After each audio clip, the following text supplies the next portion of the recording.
All right, welcome to Chapter 2, Section 7. We're going to be doing optimization.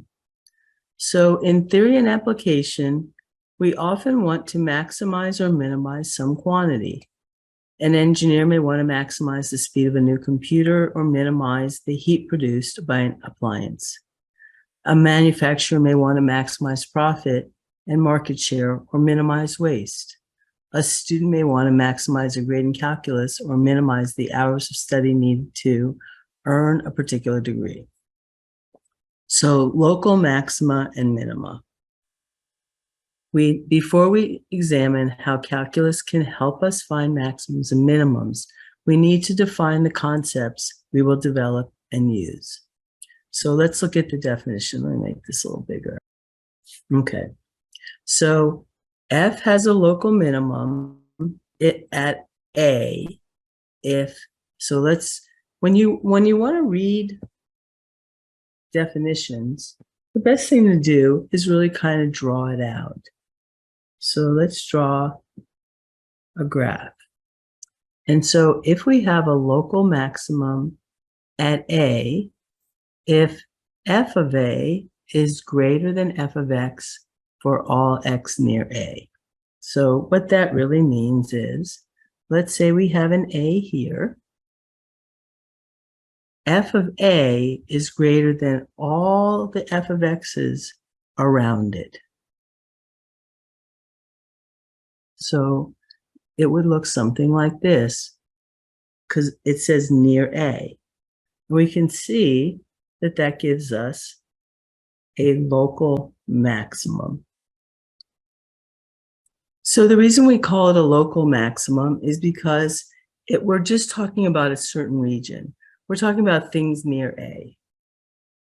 If we had a graph and instead of, notice the difference between the first definition and the second definition, now f of A is smaller than every other point around that value. And they're talking about just an area like this. F has a local extreme at A if f of A is a local maximum or minimum. The plural of these are maxima and minima. We often say max or min. It saves a lot of syllables. So some books say relative instead of local.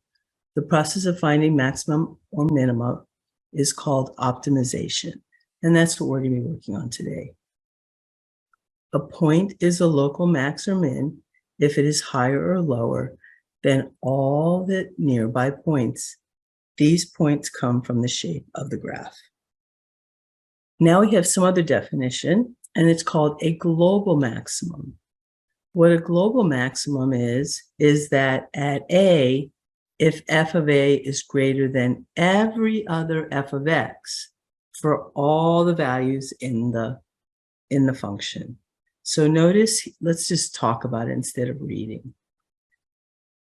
To know if you have a local, or sometimes called relative, maximum or minimum, it just means that in some region,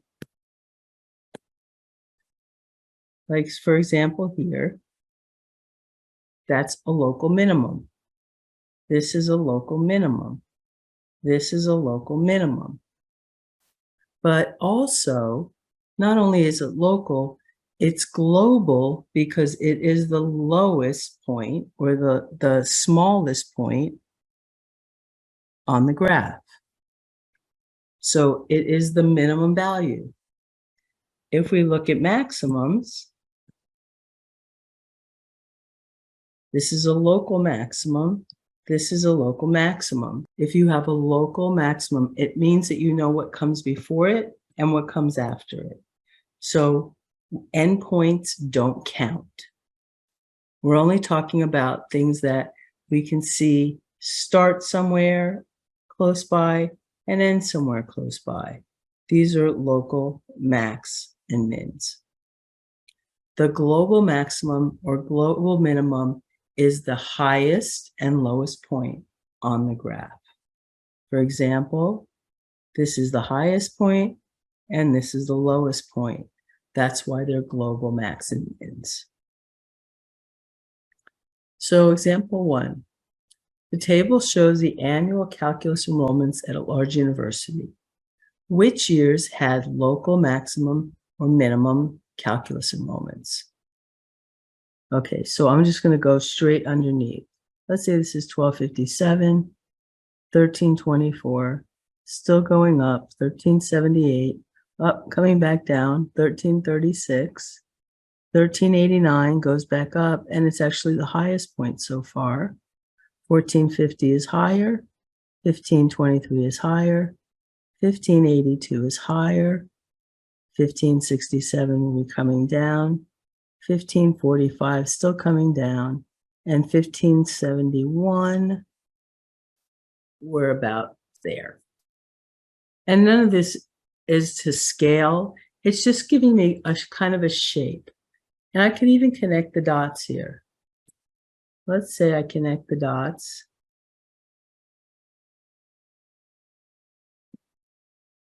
I can see that here,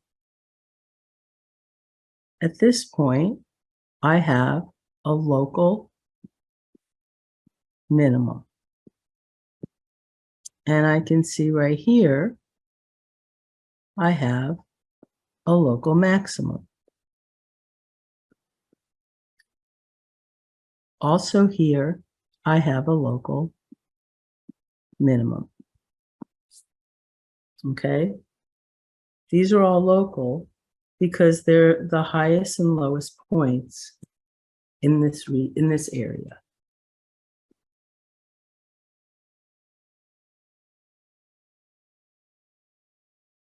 Now, if we want to find, so that actually takes care of what years had local maximum or minimum calculus enrollments. The answer to that question would be 2003, 2007, 2009. So those are the 3 years where we have local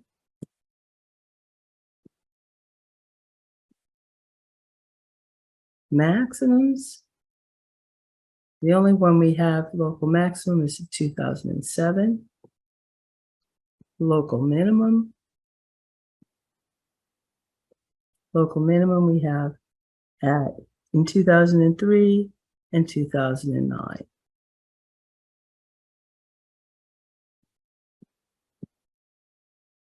Now, that pretty much takes care of that. What were the global maximum and minimum enrollments in calculus? So global minimum is the smallest value. And we can see that that's going to occur right here at the end of the graph. So what year is that? That is year 2000. That's the that's the global minimum. And then we look through our numbers, and so far it looks like 1582 is our biggest value. That means this is also a global max.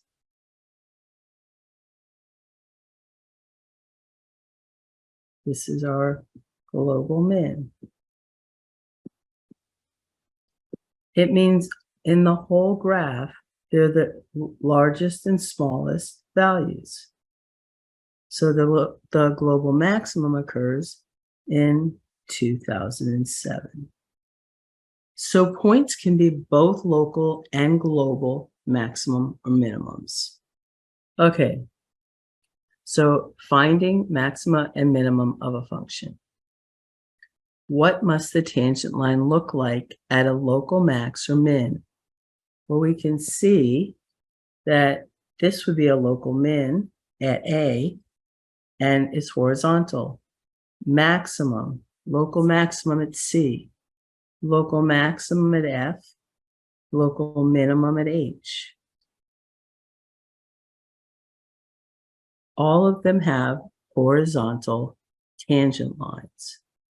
And that means that the first derivative has to be 0. There's one cusp. This right here is a cusp. If I want to find the tangent line there, it's actually vertical.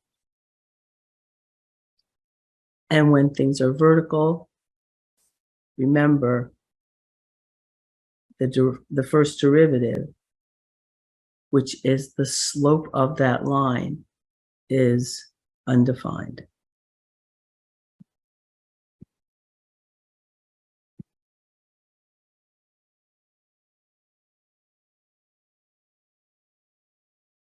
So a critical number for a function f is a value x equals a in the domain where there's two possible conditions. Either the derivative at that point equals 0 or it is undefined. Like for example here, the cusp is undefined, but it's still a critical point. A critical point for a function f is a point, and they're calling this, so x would be a, and then whatever f of a is would be the y, where a is a critical number of f. Useful fact, a local max or min of f can only occur at a critical point. So it's not saying that critical points always have local max and mins. What it's saying is that local max and mins only occur at the critical points. So those are two very different things to say. So if we want to find the critical point of this function, we take the first derivative. So f prime of x is equal to 3x squared minus 6 times 2, which is 12 times x, plus 9. And we set that equal to 0. We don't have anything really undefined. This is just a polynomial. Polynomials are defined everywhere. So we have this function equal to 0. And first thing I'd like to do is I'd like to factor out the greatest common factor, which is 3. Because that'll make it a whole lot easier for me if I find that I can factor this. And I look, I can factor this. This is going to be x minus 3 times x minus 1. That equals 0. So we have two conditions. Either x minus 3 equals 0 or x minus 1 equals 0. I add 3 to both sides, I get x equals 3, or if I add 1 to both sides, x equals 1. These are my two critical points. So we found the critical points, and f prime exists everywhere. It's still a polynomial. First and second derivative tests. Is that critical point a maximum or minimum, or neither? Once we found the critical points of f, we still have the problem of determining whether these points are maximum, minima, or neither. So as we can tell here, this is a maximum. This is a minimum. This is really nothing. There's nothing there. It has a corner, which means it's undefined, but it's not a max or min. If I follow this graph, I'm going from here up to that point, and then it's going up again. So it's not a maximum, and it's not a minimum. It's neither. The same thing is true here. This is also neither. Because it's going up and then it's going up. Notice on the maximums, before you get to the max, it's increasing, going to 0, and then decreasing. So if something's increasing and then decreasing, it's obviously going to be a maximum. If something's decreasing and then increasing, it's obviously going to be a minimum. So the critical numbers only give the possible locations of extremes. And some critical numbers are not the locations of extremes. Just what I said, not every critical value has a max or min, but every max or min occurs at a critical value. Only the critical numbers are the candidates for the locations of max and mins, which is what I just said. So f prime and extreme values of f. We have 4 possible shapes of graphs are shown here. In each graph, the point marked by an arrow is a critical number. So this is a critical point. This is a critical point. This is a critical point. And this is a critical point.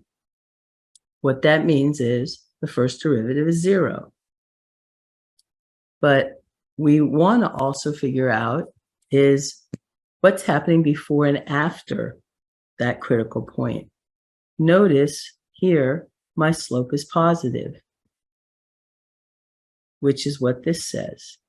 And here, my slope is negative, which is what this says.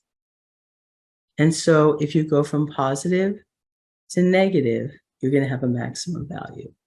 If you go from negative to positive, you're going to have a minimum. Notice here, the graph is always increasing here. This is always positive. We get to our critical point, and then we're still increasing after. That means it's neither. Here we're decreasing, and then we're decreasing. Again, for the same reason, it's not a max or min. When you have a max or min, you have to increase, then decrease. Min, decrease, then increase. If that doesn't happen, you don't have an extreme value. Here we go. The first derivative test for extremes. For step 1, find the critical values. To find the critical values, I say f prime of x. I need to find the first derivative. So we have 3x squared minus 12x plus 9. Looks like the same thing we had before. So we're going to set this equal to 0. 0 is equal. We're going to factor out that 3.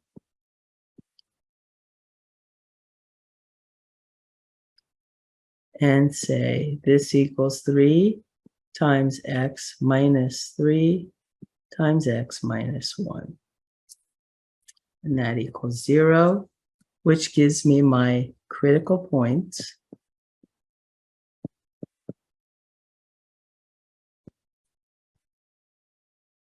at x equals 3 and x equals 1. Okay? Now we want to figure out if they're local max or mins. And the way they want you to do it here, which is not the only way to do it, by the way, is, well, let's look at our number line. There's 0, 1, 2, 3, and 1. What we want to do is look at what happens as the graph comes in from the left to 1. So let's plug in 0. And we're going to plug 0 into the first derivative, because what we want to see is what the slope looks like as it gets as it comes into these points 1 and 3, our critical values. So let's pick 0, because remember, all we care about is 1 and 3. But there's 3 intervals there. There's an interval between these two numbers. There's an interval after 3, and there's an interval to the left of 1. So I can plug in anything to the left of 1. That would make it easy. Let's plug in 0. If I plug in 0, I can look here, and I can see when x is 0, f prime is 9. All we really care about is that it's positive. Now, between 1 and 3, we have to pick, we don't have to, but it's easiest to pick 2. So I'm going to come over here, and I'm going to show you a really nice, easy way. 3 is positive. We don't have to worry about it. If x is 2, so let's say x equals 2, then x minus 3 is 2 minus 3. And I'm looking right here. Times 2 minus 1. Well, this is a negative, and this is a positive, which gives me a negative value at 2. And also, it'll be negative everywhere between those two values, those two critical points. Then we have one more interval. Let's pick 4, because that's in the right side. So we're going to pick x equals 4. When I plug 4 into this function, I get a positive times, this is 4 minus 3, so this is positive, and this is 4 minus 1, so this is positive. A positive times a positive is a positive. Now we have something to work with. What are we going to say? We're going to say, well, this before 1, our graph is increasing. After 1, it's decreasing. At 3, it starts to increase again. And it continues to increase forever, and it continues to decrease forever. So my graph is going to look something like this, which means that x equals 1 is a local maximum. And at 3, we have a local minimum. And we don't have neither. We have one of each. So if I were to graph something, that this is the graph of x cubed minus 6x squared plus 9x plus 2. And we can see that at 1, we have a local maximum. And at 3, we have a local minimum. So just like we said, we did it perfectly. And that's really all you have to do. So another way that we can look for extreme values is by looking at the concavity. If I have a minimum value, my graph is going to open up. Since it's going to open up, just like these two graphs, we're going to have a minimum value. Think of a parabola that opens up. It has a minimum value. For those critical points where f prime of c equals 0, find f double prime of 0. Basically, we want to take the second derivative. If the second derivative is negative, so A says if f, the second derivative at some value is negative, then it's concave down. And it has a local maximum. If it's concave down, it's going to have a local maximum. B says f double prime at some value c is positive. Well, if you have a second derivative that's positive, it's concave up. So you can see that it has a minimum. And if it equals 0, it may be maximum, it may be minimum, it may be neither. We don't know much about it when it's equal to 0. We have to do a little more testing. The local extremes of a function occur at critical points. These are points in the function that we can find by thinking about the shape and using the derivative to help us. So, for example, here we have the shape. We have a local minimum here. We have a local max here. And that's about it. I'll say local max, local min, but my maximum value is right up here. And my minimum value is right down here. But you're never going to find them with critical points, because a critical point would mean that we would know that after we're here, it's going to go down. But we don't know. It could continue up forever. That's why we call it a global maximum and a global minimum. We don't know what happens before or after them. Well, we know what happens after the maximum. We know what happens before the minimum, but we don't know what happens after that.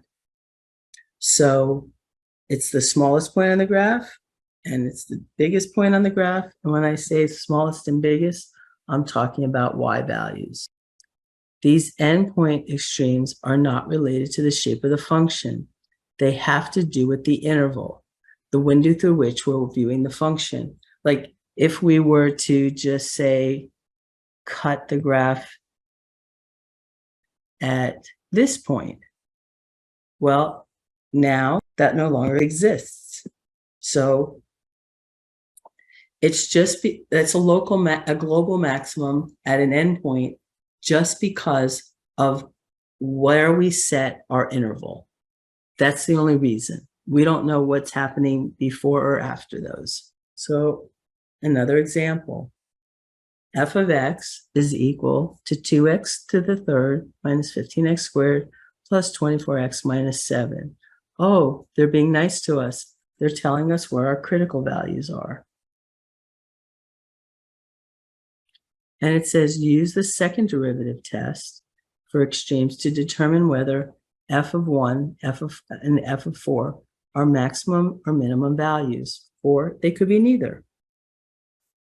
Well, first thing we have to do, they told us, we have to find the second derivative. To find the second derivative, we have to find the first derivative first. So we have 2 times 3 is 6x squared minus 15 times 2, which is 30x plus 24. That's f prime of x. F double prime, or the second derivative, is equal to 6 times 2 is 12, x minus 30. And now what we want to do is plug in these two values. First, we want to plug in when x equals 1, because that's our first critical value. When x equals 1, let's say f double prime of 1 is equal to 12 times 1 minus 30.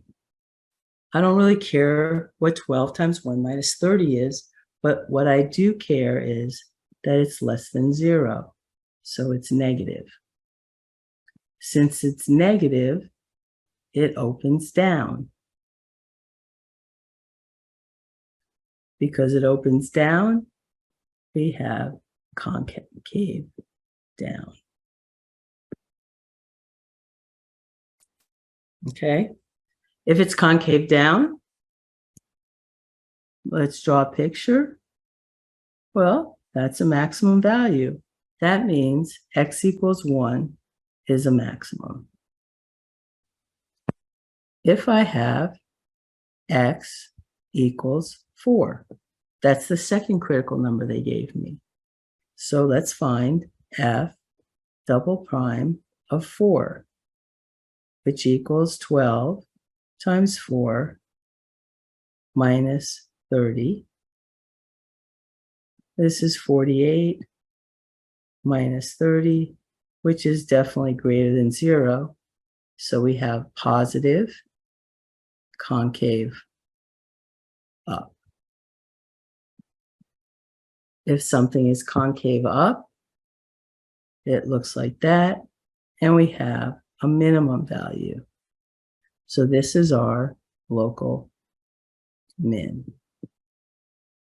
So here it says if you need a product rule, quotient rule, or chain rule to find the first derivative, finding the second derivative can be really a lot of work.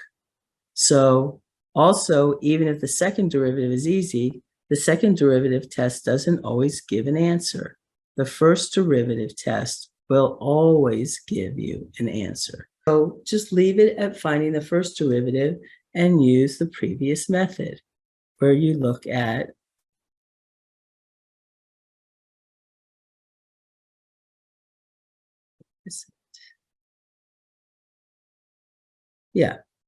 here where you look at the first derivative on a number line, and you can see the slope is positive then negative, and here the slope is negative then positive.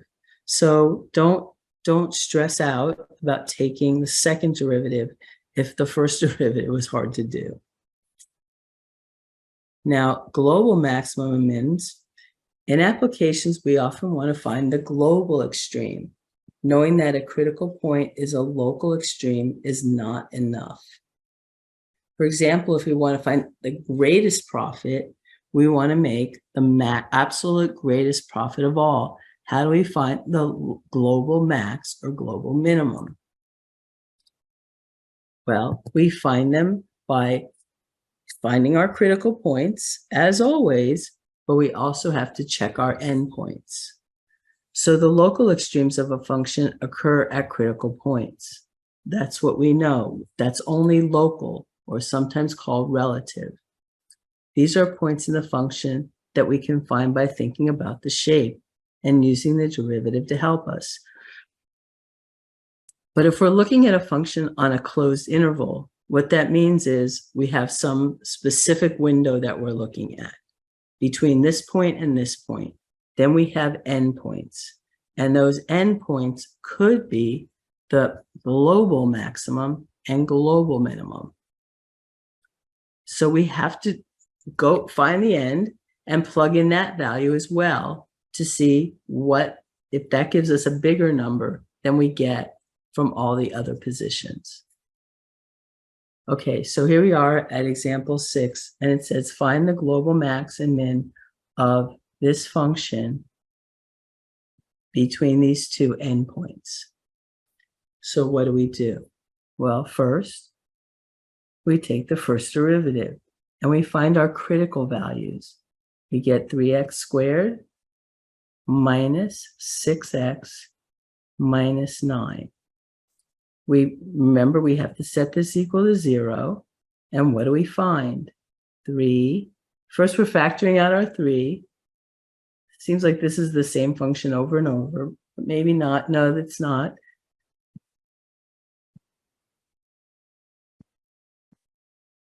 But I can factor that as x minus 3 times x plus 1 equals 0.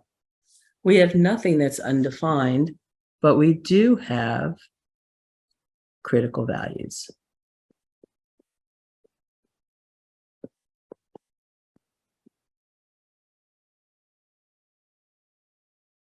So here our critical values are x equals 3 and x equals negative 1, because we set each one of these equal to 0 to find our critical points. We could do it two ways, okay? We can either do it finding the second derivative. So let's do it that way. So the second derivative is equal to, well, we're going to go here and look at this as the first derivative. So we have 6x minus 6. If we plug in x equals 3, we would get the second derivative equals 18 minus 6 which is positive. If it's positive, it's concave up, and it's a minimum. It's a local minimum. At x equals -1, we have f double prime of x equals 6 times -1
When in doubt, graph it and look.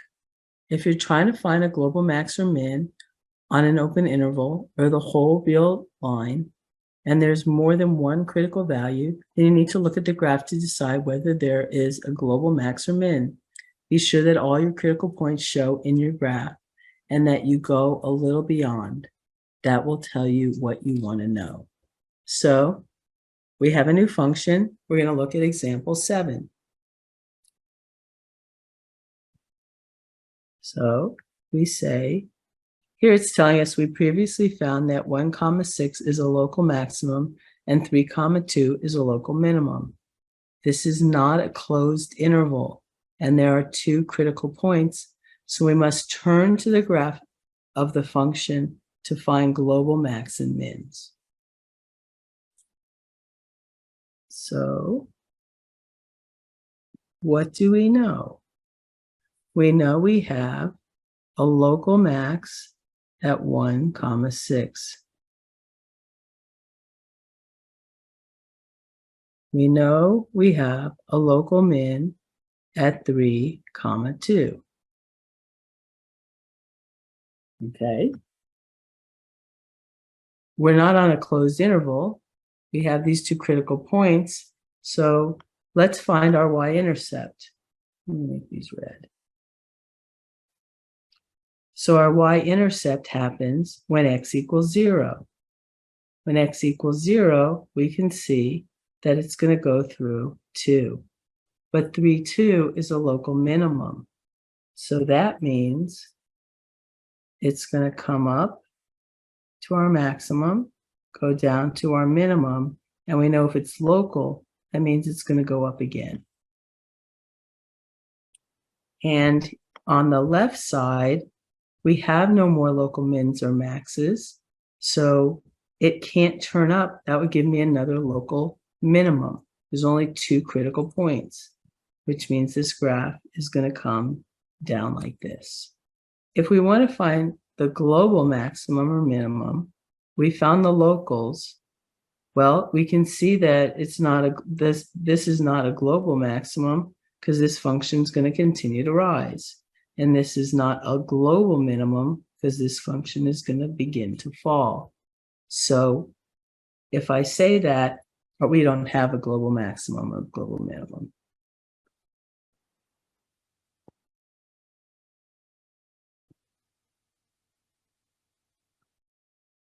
So to find global extremes, the only place where a function can have a global extreme are critical points or endpoints.